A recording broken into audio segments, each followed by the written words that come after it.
much. Just a side note there after Peter's report. You know, Congress consists of the House and the Senate. The Senate, last time I checked, is under Democratic hands. In the meantime, my next guest says last month's job gains are nice, but they don't really make a dent in job losses we've seen over the last few years. One of my favorite guests, former Best Buy CEO Brad Anderson, joining me right now. Brad, good to see you. Thanks. You've heard the argument we're improving, steady as she goes. This is a pickup in activity. You're not overwhelmed. I'm not overwhelmed, but I'm optimistic. So I mean, I think steadily people are gaining in optimism.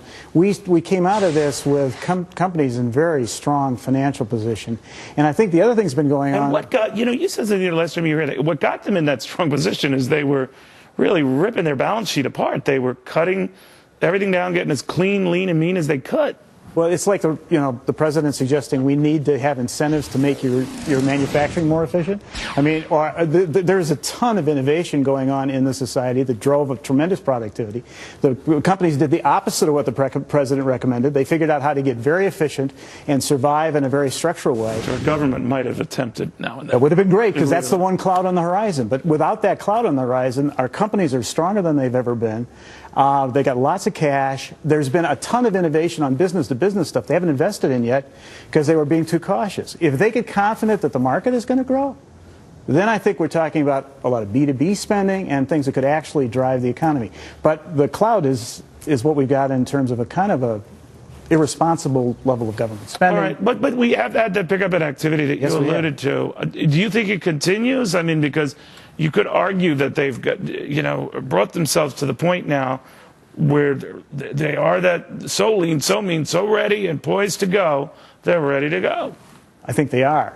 And I think it's likely to continue as long as... Does it feed on itself then? Yeah, because psychology, as long as every time you get a good report and revise something backwards with a good report, people get more confident and they get more comfortable.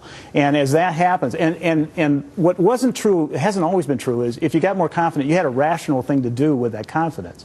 Because we've been pessimistic for so long, there actually is pretty good rational options. But I'm not from Missouri, but I've been fooled before. Yeah, I've so been have I. hoodwinked before. I've been uplifted and getting cocky before. So am I going to relive that script? I don't think so. So for the president, that's all good news. I think so. I mean, I think. Do you think he's reelected? No, I wouldn't say that. I think he has the instincts to do the antithesis of what would help him. But he's also a great politician, and he couldn't have a better setup. Unless that setup falls apart sometime. Yeah, and that could, the one cloud is the one he actually controls, which is you've got a level of deficit and financial instability underpinning this economy. We as private citizens, we've gotten most of our houses in order.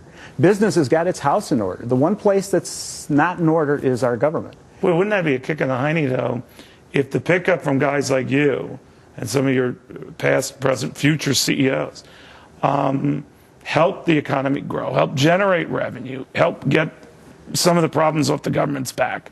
And all those guys in Washington look like geniuses. Yeah, and if you wanted me to bet on it right now, that's what I bet will happen. Really? Yeah. That's fascinating. All right. Well, Brad, thank you very much. Good seeing you again. Great to see you. Brad Anderson, one of the sharpest corporate minds I know. And I know many, by the way. All right. 3 years of a bull market or just a bunch of bull. Nicole Bettolini